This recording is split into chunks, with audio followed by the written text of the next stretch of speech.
Chicos, vamos a dar inicio al próximo Ateneo.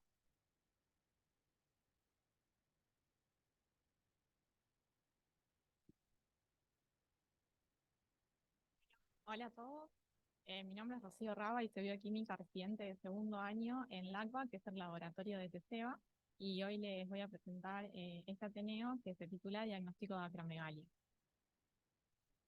Estoy con los problemas para pasar.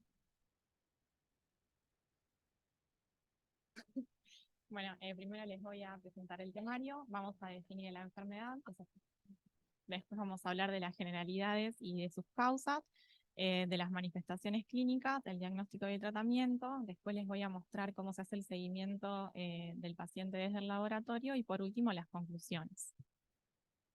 Bueno, la palabra acromegalia deriva del griego, en donde acro significa extremo y megalo grande. Y esta palabra hace referencia justamente a la principal manifestación clínica de la enfermedad, que es el crecimiento excesivo de las manos, los pies y la cabeza, es decir, del crecimiento acral. Y esto es en respuesta a la acción del exceso de hormona de crecimiento sobre estos tejidos, y esta hormona de crecimiento también puede ejercer sus acciones en otros órganos y en tejidos blandos. Entonces vamos a definir a la acromegalia como una enfermedad rara, crónica y multisistémica causada por la hipersecreción de hormona de crecimiento por un adenoma hipofisario en más del 95% de los casos, y se caracteriza por cambios somáticos y progresivos y manifestaciones clínicas sistémicas. Cuando existe hipersecreción de hormona de crecimiento de forma crónica y con pérdida del ritmo circadiano, dependiendo del momento de la vida en que aparezca esta hiperfunción, vamos a estar en presencia de dos entidades diferentes de la misma enfermedad. Cuando esta hipersecreción ocurre, cuando el cartílago de crecimiento está funcionalmente activo, como es el caso de los niños y los adolescentes, estamos en presencia del gigantismo, y cuando la hipersecreción ocurre, cuando el cartílago de crecimiento está cerrado, como en el caso de los adultos, estamos en presencia de la acromegalia. Esta enfermedad tiene una prevalencia de 39 a 69 casos por millón de habitantes y una incidencia de 3 a 4 nuevos casos por año por millón de habitantes. Es más frecuente en mujeres que en hombres. La edad de diagnóstico ronda entre los 40 y los 50 años, y es una enfermedad que está subdiagnosticada y es de diagnóstico tardío dada la baja sospecha clínica que tiene, porque las manifestaciones clínicas claras aparecen una vez que la enfermedad ya está avanzada. Y además, cuando no está bien tratada, tiene un aumento de su morbimortalidad y una disminución de la calidad de vida del paciente. Para recordar el eje somatotrópico, el hipotálamo va a secretar hormona liberadora de hormona de crecimiento en respuesta a los estímulos de las neuronas del núcleo arcuato. Esta GHRH se va a unir a sus receptores en las células somatotropas de la adenohipófisis, que van a ser las encargadas de sintetizar y secretar hormona de crecimiento, la que va a actuar directamente sobre el hígado, ejerciendo acciones metabólicas, pero además va a ser la encargada de estimular la síntesis del factor de crecimiento insulino símil tipo 1, que va a ser el efector indirecto de la hormona de crecimiento sobre el hueso y el músculo. Este IGF-1 va a ejercer su retroalimentación negativa tanto a nivel de hipófisis como de hipotálamo, y además existe otro estímulo inhibitorio para la secreción de hormona de crecimiento, que es la somatostatina desde el hipotálamo. Como generalidades de cada una de las hormonas, la hormona de crecimiento es una hormona polipeptídica, monomérica, que tiene dos puentes de sulfuro intramoleculares, es sintetizada y secretada por las células somatotropas de la adenohipófisis, tiene secreción pulsátil con ondas de mayor amplitud cada 3 a 4 horas con patrón de secreción a predominio nocturno y presenta ritmo circadiano. En los gráficos pueden ver a la izquierda cómo es el patrón de secreción de GH normal, y a la derecha cómo en la acromegalia ese patrón de secreción se pierde. Además, esta hormona presenta dos isoformas que son las más importantes, la de 22 kilodalton y la de 176 kilodalton, y esto es importante tenerlo en cuenta eh, eh, para los inmunoensayos. Eh, si ven ahora, casi todos detectan la de 22 kilodalton, y la otra puede generar algún tipo de interferencia.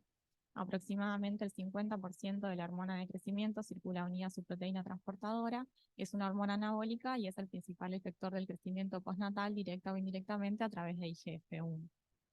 En cuanto a IGF-1, es un polipéptido de 70 aminoácidos que tiene 3 puentes de sulfuro intramoleculares y un peso molecular de 7.650 daltons. tiene una homología en un 50% con la proinsulina, es de síntesis hepática en respuesta a la hormona de crecimiento. Las concentraciones de IGF-1 varían según la edad, el estado nutricional y la composición corporal, no presenta ritmo circadiano y la mayoría del IGF-1 circula unido a sus proteínas de unión específicas. Y es el principal marcador periférico de acción de la GH y el que mejor se correlaciona con el estado secretor de GH en la vida postnatal. Respecto a las IGF-BPs, es decir, a las proteínas transportadoras de IGF, les quería mencionar que existen de 6 tipos y que las más importantes son la IGF-BP3 y la IGF-BP1. Es importante tenerlas en cuenta porque en los inmunoensayos que determinan IGF-1, estas tienen que ser separadas del IGF. La IGF-BP3 está regulada por GH y es la que transporta el 90% de la IGF-1 en suero, por eso se la considera como el reservorio sérico de IGF y forma un complejo ternario entre el IGF y la subunidad de ácido lábil. Y el IGF-BP1 está regulado por insulina, transporta una menor proporción de IGF-1 y sus niveles son inversamente proporcionales a los de insulina. Bueno, en cuanto a las causas que provocan la enfermedad, la principal son los adenomas hipofisarios. Dentro de ellos, el principal, el somatotropinoma, en un 95%. Este tipo de adenoma es productor únicamente de hormona de crecimiento, pero también pueden darse adenomas plurihormonales, en donde además de hormona de crecimiento, este adenoma puede producir otra hormona, como puede ser la prolactina o la TSH. Otra de las causas puede ser un tumor ectópico de GHRH o un tumor ectópico de GH, y también existen causas genéticas que son muy raras, pero que están descritas y que ocurren como, o sea, en consecuencia de la mutación de algunos de los genes que producen los síndromes que están enlistados ahí. Bueno, en cuanto a las manifestaciones clínicas, van a depender de los niveles de hormona de crecimiento y de IGF-1, del tamaño tumoral, de la edad y del retraso en el diagnóstico.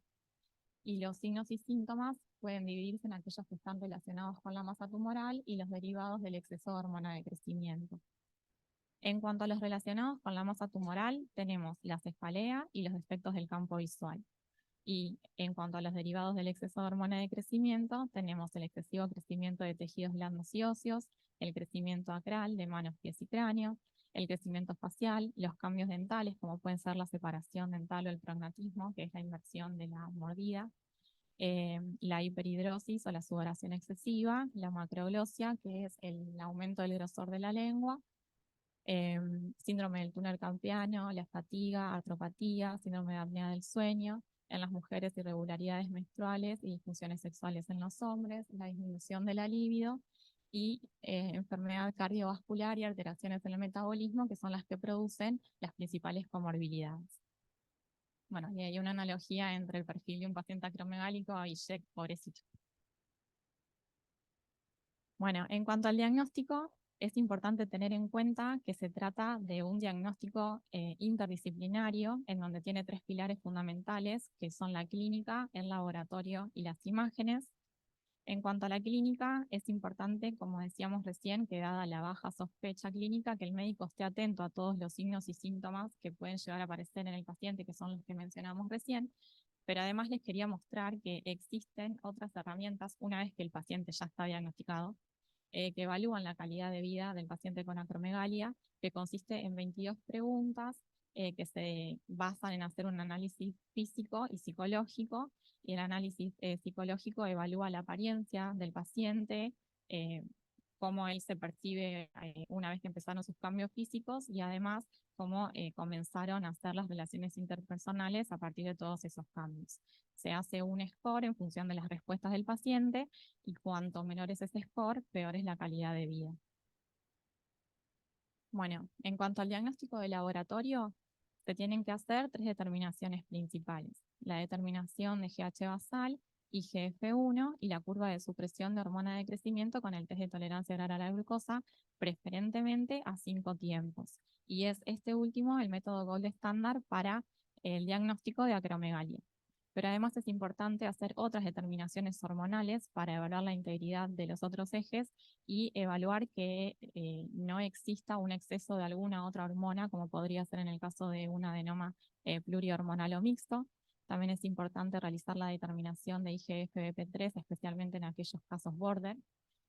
También la determinación de insulina, y acá hay que tener en cuenta que en aquellos pacientes diabéticos que no estén bien controlados, su estado de hiperglucemia puede generar una disminución del IGF-1 aún estando la enfermedad activa, y además el estudio del metabolismo fosfocálcico. Entonces, en cuanto a la GH, dado que tiene ritmo circadiano y es de secreción pulsátil y que varía frente a diferentes estímulos como los ciclos de sueño-vigilia, el estrés, el peso, la edad, a sus isoformas que pueden interferir en los inmunensayos que la detectan, esta hormona por sí sola estaría desaconsejada para el diagnóstico de acromegalia. En cambio, el IGF-1 representa la secreción integrada de GH, y dado que es constante a lo largo del día, no presenta secreción pulsátil y tiene una mayor concentración y una mayor vida media sérica, se la considera un marcador confiable y es el de elección para el diagnóstico y el seguimiento del tratamiento. Aún así, existen causas de variabilidad en la determinación de IGF-1 y es importante conocerlas y tenerlas en cuenta al momento de hacer la interpretación de estos resultados para poder clasificar a los pacientes correctamente como sanos o enfermos y poder hacer un seguimiento adecuado de su tratamiento. Estas causas de variabilidad pueden ser biológicas y fisiológicas, como la propia variabilidad biológica, el estado clínico del paciente, la edad y el sexo, o metodológicas, como son la especificidad y la sensibilidad de cada método. Hoy en día, los métodos que se utilizan para la determinación de IGF-1 son casi todos inmunensayos que pueden ser electroquimio o quimioluminiscentes, que hoy ya están estandarizados todos contra el mismo patrón de referencia internacional, que es el propuesto por la OMS, el 02254, pero hace un tiempo existían más de uno y eso era un problema. Y otra cosa que es importante tener en cuenta en cuanto a la variabilidad metodológica es el diseño que cada plataforma tiene para liberar el IGF-1 de las proteínas de transporte y los anticuerpos que utiliza. Y es muy importante para poder hacer una interpretación correcta de los resultados tener normativas propias, es decir, que cada laboratorio pueda calcular sus propios rangos de referencia con su propia población y teniendo en cuenta un número correcto y amplio de pacientes sanos y utilizando sus propias plataformas, ajustándolo a la edad y el sexo. Con respecto a esto, les traje para mencionar un trabajo que se hizo en el laboratorio en el año 2015, en donde a partir de 1044 individuos sanos se pudieron determinar los rangos de referencia ajustados para edad y sexo para el IGF-1. Esto en ese momento, el estándar internacional de referencia no era el mismo que está ahora, así que cuando se cambió hubo que recalcularlo. Y hace más poquito a estos rangos de referencia se le sumaron los rangos de referencia para las mujeres embarazadas sanas para cada uno de los 3 trimestres de gestación. Este trabajo también fue hecho en el laboratorio y se publicó, y esto se consideró importante ya que el embarazo es un estado fisiológico en el que la IGF-1 normalmente está elevada. Ustedes se preguntarán por qué en TCEBA insisten tanto en calcular los rangos de referencia, pero existen muchos trabajos que plantean la dificultad de la correcta interpretación del IGF-1 dadas todas las fuentes de variabilidad que presenta. Entonces yo les traje acá para mostrarles un trabajo que es viejo, pero que a modo de ejemplo sirve, que fue presentado en el 2006, en el que se evaluaron 52 pacientes acromegálicos en tratamientos por distintas plataformas, utilizando los rangos de referencia proporcionados por el fabricante y los calculados. Por ejemplo, en el ensayo de Inmunotech se utilizaron para calcular el rango de referencia 125 pacientes, y de los 52 pacientes acromegálicos en tratamiento que se estudiaron, 19 recuperaron sus valores normales de IGF-1. Con el valor, o sea, cuando se calculó un nuevo rango de referencia utilizando un N mayor, de esos 52 pacientes acromegálicos en tratamiento, se vio que ahora eran 33 los que habían recuperado sus valores normales de IGF-1. Entonces se puede ver claramente que al aumentar el N, se pueden captar mejor, o sea, se entran en ese rango pacientes con sus valores normales. Entonces podemos decir que para la correcta interpretación del resultado de un ensayo se deben establecer rangos de referencia obtenidos con un número de sujetos que sea representativo. Acá les muestro las plataformas analíticas que hoy en día están en el mercado que se pueden utilizar para determinar IGF-1 y les traje otro trabajo para mostrarles, pero que se hizo en Argentina, que lo que hace justamente es comparar 4 de estas plataformas eh, y lo que ellos buscaban acá era ver si los resultados obtenidos por cada una de ellas eran intercambiables entre sí. Y además, como el IGF-1 puede expresarse en 3 tipos de unidades diferentes, quisieron ver si expresando los resultados de manera diferente, en el caso de no ser intercambiables, esas diferencias se salvaban. Y bueno, llegaron a la conclusión de que o sea, de que las plataformas, los resultados que daban cada plataforma no eran intercambiables y que aún expresando los resultados de una forma diferente, esas diferencias no podían salvarse. Bueno, todo esto coincide con toda la bibliografía que hay, ¿no?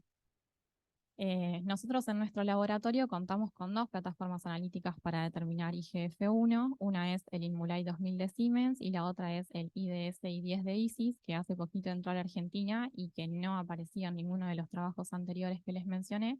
Entonces lo que nosotros quisimos probar era qué pasaba en nuestro laboratorio con nuestra población. Bueno, y acá les muestro 2 gráficos. En el gráfico de la izquierda pueden ver el gráfico de dispersión. Sobre el eje de la CI están los datos del IDS, que es el equipo que nosotros queríamos evaluar, y sobre el eje de las X está el InMulai, que fue nuestro método de referencia. La línea roja es la línea de identidad y como ustedes pueden ver, los puntos no caen sobre esta línea. Entonces esto nos están diciendo que los 2 métodos que estamos comparando no miden lo mismo. Además, la línea que obtuvimos nosotros está desplazada hacia arriba de la línea de identidad, lo que nos está diciendo que hay un método que mide más que el otro, es decir, hay un método que está sobreestimando el valor de IGF-1. Y también podemos ver que a concentraciones más bajas, la diferencia entre cada uno de los métodos es más chica y a medida que aumentan las concentraciones, esa diferencia se va haciendo cada vez mayor. Aún así, podemos decir que los métodos correlacionan dado el buen valor del R que se obtuvo. En el gráfico de la derecha, lo que mostramos es el gráfico de Blandy-Altman, que sirve para la comparación de métodos. Sobre el eje de la CI, lo que se grafica son las diferencias de cada uno de los puntos medidos por cada una de las plataformas, y sobre el eje de las X se grafica el promedio de cada uno de ellos. Y se ve más o menos lo mismo. La línea roja es el 0. Si los 2 métodos midiesen lo mismo, estarían todos alrededor de esta línea. Pero lo que podemos ver es que hay una tendencia hacia arriba y que también a bajas concentraciones la diferencia entre las 2 plataformas es más pequeña y que a medida que la concentración aumenta, esa diferencia se va haciendo más grande. Entonces podemos decir que los métodos, si bien correlacionan, no miden lo mismo. Y esto hace que los métodos no sean intercambiables entre sí. En nuestro caso, el que sobreestimaba el valor de IGF-1 fue el IDS. Bueno, hasta ahí lo que tenía que ver con IGF-1 y ahora continuando con las pruebas para el diagnóstico, eh, les voy a hablar sobre el test de supresión de hormona de crecimiento con el test de tolerancia oral a la glucosa. Primero les voy a mostrar cómo es el caso de un paciente no acromegálico. Todos sabemos cómo se hace el test de tolerancia oral. Se le da al paciente 75 gramos de glucosa en 350 mililitros de agua vía oral en 5 minutos y se miden la concentración de glucosa en 5 tiempos cada media hora. Y durante este tiempo el paciente tiene que estar en reposo sin comer ni fumar ni nada. Ahí tenemos los valores y acá cómo sería una curva normal. Lo mismo para la curva de GH. Primero les muestro el valor de este paciente de IGF-1 que entra en rango, es normal, los valores de GH que se obtuvieron y la curva. Si ustedes ven, si comparamos las 2 curvas, vemos que frente al pico de glucosa, la GH se inhibe a una concentración muy bajita. Y esto es normal, está bien que sea así porque la hormona de crecimiento es una hormona hiperglucemiante que tiene efectos opuestos a la insulina. Entonces podemos decir que esta prueba es normal porque la GH a partir de un punto se suprime a concentraciones menores de 0,4 nanogramos mililitros.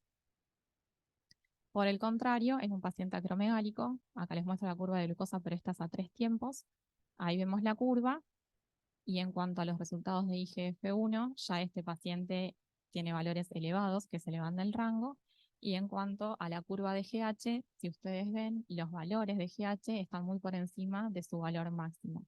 Y cuando vemos la curva, vemos, si las comparamos, que frente al pico de glucosa, la GH no se inhibe. Entonces, este es un resultado anormal patológico y el valor elevado de IGF-1 junto con esta curva ya confirmaría el diagnóstico de acromegalia. Bueno, en cuanto a tratamiento, existen 3 alternativas terapéuticas principales. La elección es el tratamiento quirúrgico, que se elige cuando el tumor es un microadenoma, es decir, que tiene dimensiones de menos de 10 milímetros y se hace una adenomectomía por microcirugía transesfenoidal.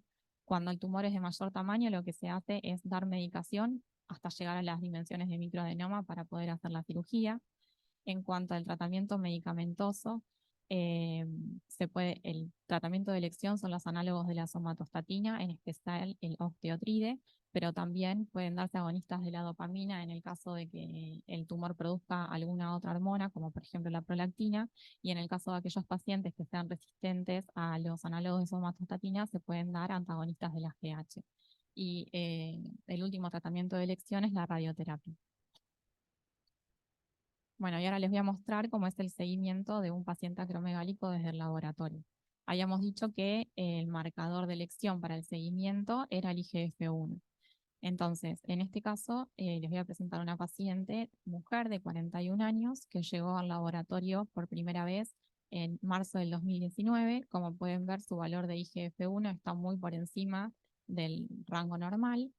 Esta paciente vuelve en mayo del mismo año con el pedido otra vez de IGF-1 y con el diagnóstico de sospecha de acromegalia, y además tiene la curva pedida, y cuando vemos la curva vemos que frente al pico de glucemia la GH no inhibe. Entonces, este valor de IGF-1 y esta curva otra vez nos estaría indicando que la paciente es acromegálica. Luego, en junio de ese año, es decir, al mes, la paciente fue operada, tuvo su cirugía hipofisaria y a los 3 meses volvió al laboratorio para realizarse el primer control. Siempre después de la cirugía se esperan más o menos 3 meses porque es el tiempo que tardan las hormonas en estabilizar sus valores. Y acá pueden ver que su valor de IGF ahora entra en el rango y cuando vemos la curva, ahora da normal. Con el pico de glucosa, la GH se suprime. Y también les anoté para que vean otra forma de expresar los resultados. Acá como upper limit, la primera vez que vino, el, el valor de referencia, el valor de corte del upper limit es 1 menor o igual a 1. Y acá vemos que le da 2,38 y después de la cirugía, ya cuando sus valores en concentración están normal, su upper limit le da normal. No sé si me entendieron. Bueno, y acá les muestro toda la evolución, como la liñita como para que se vea más claro, desde el momento que llegó hasta el último control, que fue en abril de este año, y cómo luego de la cirugía ya todos los controles entraron en rango. Y hasta abril la paciente, por suerte, venía bien. Y después les traje para mostrar algo que yo no sabía, que lo encontré leyendo mientras preparaba el Ateneo, que hay un Día Internacional de la Acromegalia, que es el 1 de noviembre, que lo que busca es difundir esta enfermedad entre la población para que los mismos pacientes, frente a cualquier tipo de sintomatología o sospecha, lo consulten con el médico para poder empezar a tratar la enfermedad lo antes posible. Y bueno, en cuanto a las conclusiones, entonces podemos decir que la acromegalia que el diagnóstico de acromegalia es multidisciplinario, que el diagnóstico de laboratorio se basa en las medidas de GH y GF1 y en la curva de inhibición de GH con el test de tolerancia oral a la glucosa, que se destaca la importancia de las normativas, de los rangos de referencia, y que el seguimiento de la enfermedad se hace midiendo IGF-1 preferentemente con la misma metodología, interpretando los resultados con intervalos de referencia adecuados para la edad y el sexo. Esta fue la bibliografía consultada. Muchas gracias a todos por su atención y a mis compañeras por su ayuda.